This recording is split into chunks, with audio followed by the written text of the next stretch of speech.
As big as 2025 was, 2026 is getting off to a much stronger start by far. You're never going to see, although never say never, I mean, probably not in my lifetime, but maybe in somebody's lifetime, maybe that'll happen again. But I don't think I'll ever see a situation where I can buy 100 ounces of silver for an ounce of gold. I think that's done. A vertical move in silver that's likely to take your breath away. Not just to go up to 90 or 100, but go into a couple hundred, possibly 300 to 500. There's some rationale for that, by the way. And I think gold at 5,000, for example, which is headed for now probably, is way low. You look at 2001 to 2011, eightfold move from the prior bear low to the bull market high. Our bear market low was 1,050 in December 2015. Eightfold is what? Okay, 8,000 plus. Precious metals are hitting all-time highs as 2026 kicks off with a massive rush out of the dollar and into gold and silver. With gold having surged from $2,000 to $4,800, silver is now rapidly catching up, fueled by a perfect storm of exploding investor demand and stagnant supply. If you've been waiting for a dip, the window is closing fast as silver approaches the $100 mark, a level it may never drop below again. Renowned economist Peter Schiff explains why this migration into metals is finally going mainstream as institutions and central banks pile in. He discusses how his own mining stock portfolio has nearly tripled and warns that while gold and silver soar, traditional U.S. financial assets like stocks and crypto are headed for disaster. Is this the beginning of a parabolic move that will leave the dollar behind forever? Watch to find out. Don't forget to like, subscribe, and enable notifications for additional in-depth content. Thanks for joining us again. Enjoy the video. Well, I'm not seeing volatility so much as just up and to the right. I mean, gold and silver just go up every day. Yeah, I mean, there's some swings, but we're at all-time record highs. I think that we're going to be moving up at a very sharp angle, whether it's parabolic or not. But I think there's, now a rush to get out of dollars and therefore into precious metals. And so you have a lot more people now that are waking up to what people like me were aware of for years. And so it's kind of been a slow migration for a small percentage of the population out of dollars into gold and silver. And as that was happening, the price gradually moved up from under 300 to 3,000, from 2001 to 2024. But the trajectory started to pick up in 2024 as the central banks got in on the action. And now in 2026, this is where I think the mainstream investors and the institutions are going to start participating. And so we're just going to have a lot more investor demand for precious metals, but not a lot of supply of precious metals to meet that demand. And of course, there's growing industrial demand too, especially for silver right now. So, it's the perfect storm of exploding demand and, relatively stagnant supply. And in fact, as far as for industrial use, the supply is going to be going way down because investors are scooping up all the inventory. So if you actually need silver, you're going to have to pay up to get it. I think what silver and platinum have done is just catch up to gold, because gold really went from 2,000 to 4,000 with very little movement in those metals. And now all of a sudden, the markets are catching up to where they should have been all along. So I don't think that you're going to see a big reduction in the demand for gold. I think that's going to continue. I think that what you had prior to the last few months was the demand was concentrated in central banks. And so central banks just didn't buy silver. They just bought gold.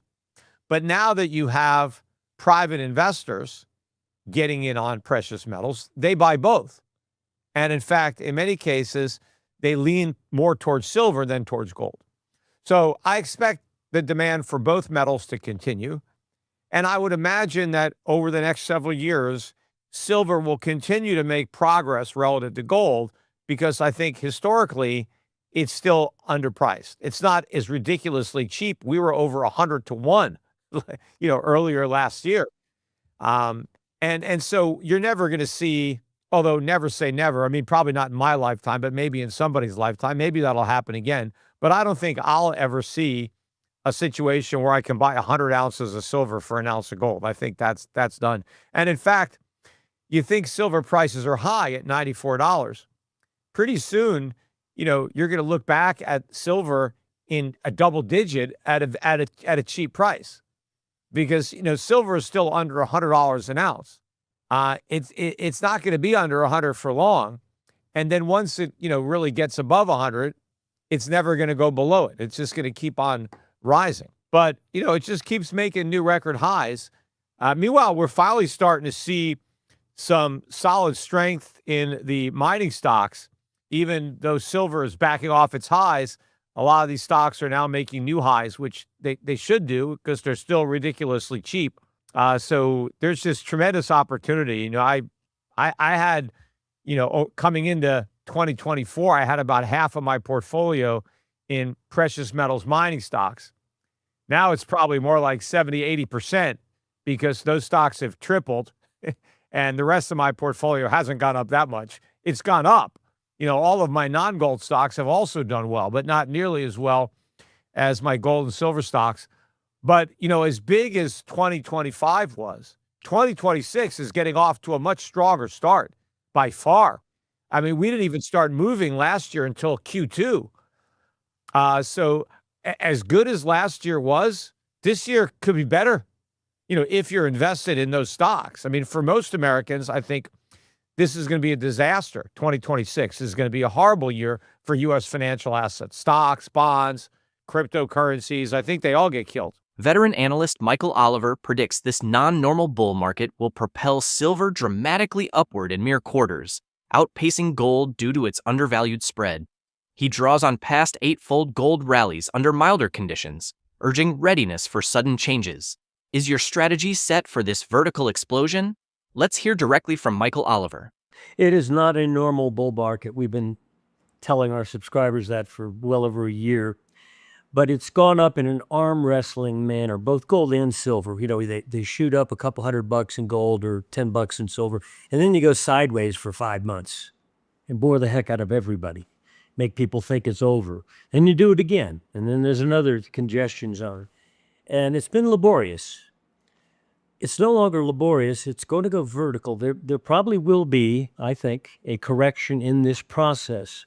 But our technical work coming at these markets from different angles, by the way, not just looking at the price and the momentum of price, but at the spread relationship between silver and gold.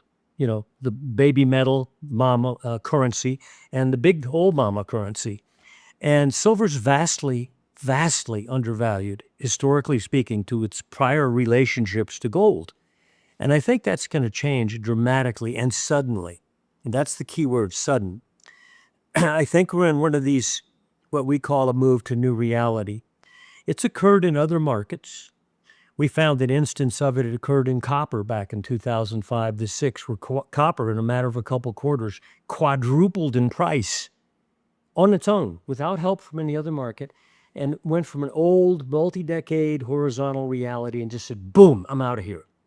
And quadrupled, a new reality. Yep. Lead did that in 2007, which was ridiculous. But, it did. How come silver has still been caught in that half century, $50 to $4, $50 to $4 range, and only recently has broken out? I think it's going to a new reality, and our measurements, based on a variety of factors, not just looking at silver itself, is that this move is going to take us to a new reality, and much of it is going to occur in a few quarters. And we begin that clock. In other words, where did the couple quarters begin? We begin it at the November close. And the reason is, it was at that point in time that when we looked at the relationship of silver price to gold and plotted it as a spread, ounce of silver into an ounce of gold, it's a certain percent. Okay, you just simply plot that chart, and it was a ceiling that went back years, quite a few handful of years.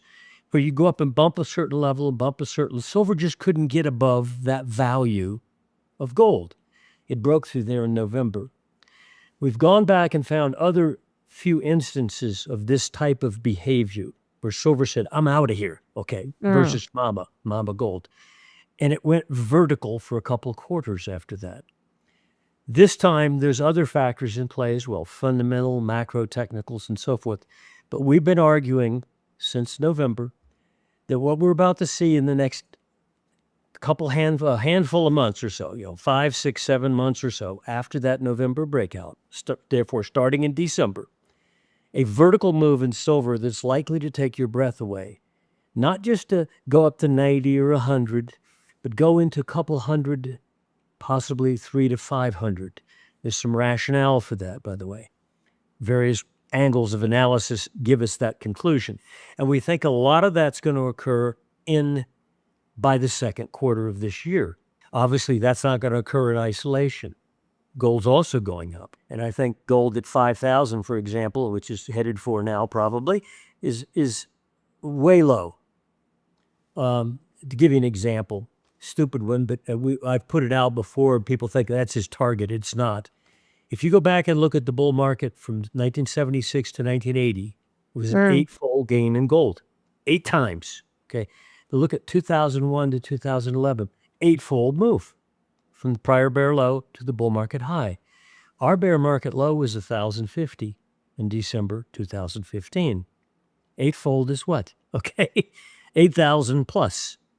That's just to do what gold has already done twice in the last 50 years under far less dramatic fundamental conditions. Eightfold. Right now, we're only a little past fourfold. Both Peter Schiff and MichaelOliver agree that the window for cheap entry is slammed shut as the market transitions from a slow migration to a violent vertical ascent. While Schiff highlights the perfect storm of central bank panic and stagnant supply, Oliver's technical new reality confirms that we are entering a phase of momentum that will likely take your breath away. The era of boring sideways trading has ended. We are now in a high-velocity race toward historic peaks.